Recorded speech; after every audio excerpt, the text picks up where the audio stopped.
ყველა ძალიან გაგვახარე რუსლან რა, ანუ ამ შენი ახალი კონტრაქტით და ბრძოლით, რომელიც ეხა 24 აპრილს ბანგკოკში One Championship-ში შესრულდება და რავი, აი ყველა მაგრა ველოდებით პირველი ქართველი მამაკაცი მებრძოლი ხარ One-ში MMA-ში რა. სოფლიოს მასშტაბზე არის One Championship-ი ერთ-ერთი ყველაზე დიდი და ცნობილი ორგანიზაცია და მე მგონია რომ ძალიან კარგი ნაბიჯი არის შენთვის რა. ტაილანდში ვარ ახლა მოსამზადებელი კემპისთვის ცოტა ადრე ჩამოვედით აქ 1-2 კვირით ადრე, რადგან მე მაქვს უკვე გამოცდილება აქვს ადრე ჩამოვედი უბრალოდ სავარჯიშოდ. და 1-10 დღეზე მეტი 2 კვირა ზუსტად დამჭირდა აკლიმატიზაცია, რომ აი მთელი ეს შეჩვევის პერიოდი და მთელი ამბავი და გამოვედით 2 კვირით ადრე, რომ შეცდომის დაშვება არ შეიძლება ამას პარიზზე. სხვათა შორის აქედან მინდა მადლობა გადაუხადო აჭარის სპორტის დეპარტამენტს, ხარში დაგვიდგა, დაგვაფინანსა მე და ჩემი მეგობარი გოჩა შაინიძე და კიდევ ერთხელ დიდი მადლობა, ძალიან მაგარი საქმე გაგვიკეთეს. რუსლანის აქვს ძალიან საინტერესო ბრძოლა აქვს, სტილისტიკურად ძალიან საინტერესო ბრძოლა აქვს. ბაზიურ მოკრივეს ხდება, რომელიც არის კარგად ადაპტირებული MMA-ში და One FC-ს ესეთი არის რა, ესეთი მიდგომა საინტერესო არის რა. One FC ახალი თიგან სხვადება UFC-დან და ყველა პრომოუშენებიდან, სადაც ჩვენ ყოფილი ვართ, ხო? ვესპარეზია რომ ბრძოლა ფასდება ერთიანად. არამ თუ თითო რაუნდებად რა. თან მუხლები არის პარტერში თავში. მაყურებლისთვის ახალი ვერსია იქნება რუსლან მოლკვაძეს და ამიტომ არ მოდუნდეთ, იყავით მომზადებული, იყავით დაინტერესებული რა.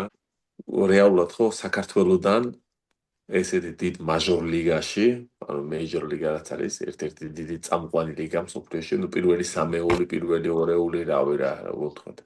საქართველოსდან, ქართული დარბაზიდან პირველი მებრძოლია რუსლანი, რომელმაც მოიპოვა ვანის დაინტერესება, მისი სტილიდან გამომდინარე და მისი მედია აქტიურობიდან გამომდინარე რა. ისტორია იზრდება. ამიტომ ვიყავით ჩასაფრებული არა მარტო ვანის კონტენტის, არამედ ფაითობის კონტენტის, იმიტომ ძალიან ბევრი კონტენტი იქნება მათ გადაღებული რა, ძალიან უაზროდ ბევრი კონტენტი გელოდება და რა ვიგიოს ვაფშე თუ უნდა ეძინოს ძალიან საინტერესო არის მაგ, იმიტომ რომ ეძინოს ვაპირებ. თან რაც ყველაზე მაგარი არის ხო, აი ხოლმე ვართ ქართველები გაგდებული ძაღლებივით რა, საწყად ჩავალთ, რაცხაც ვიომეთ, მე როგორც ვშუბოდი მასე, წამოვალთ, იმე ყურადღებას არ აქცევთ. ეხა ქართველები ჩავდივართ, აი ჯგროდ ჩავდივართ ქართველები რა. ტაილანდელებზე მეტი ქართველები ვიქნებით ატვეჩება. და ჩვენ მოგიწოდეთ მაყურებლებს პირველად ქართული სტრიმინგის ისტორიაში, პირველად ქართული პოდკასტის ისტორიაში, პირველად ქართული მედია MMA-ის ისტორიაში იხილავთ live podcast Fight Hop-ის ბანგკოკის ქუჩებიდან. რომელიც არ იქნება შეხებული MMA-ის და იქნება შეხებული ბანგკოკის ქუჩებს. იქნება თქვენი საინტერესო ხალხი მათ პოდკასტზე და იქნება სრული იმპროვიზაცია. მე მგონი 3 და 4 საათლებში რა. დაელოდეთ ანონს, დიდი მარშრუტი არის ღამის ბანგკოკში დაგეგმილი. რავი, ისეთ კონტენტი არის, რომელიც არ გამოიტოვება არასოდეს ცხოვრებაში.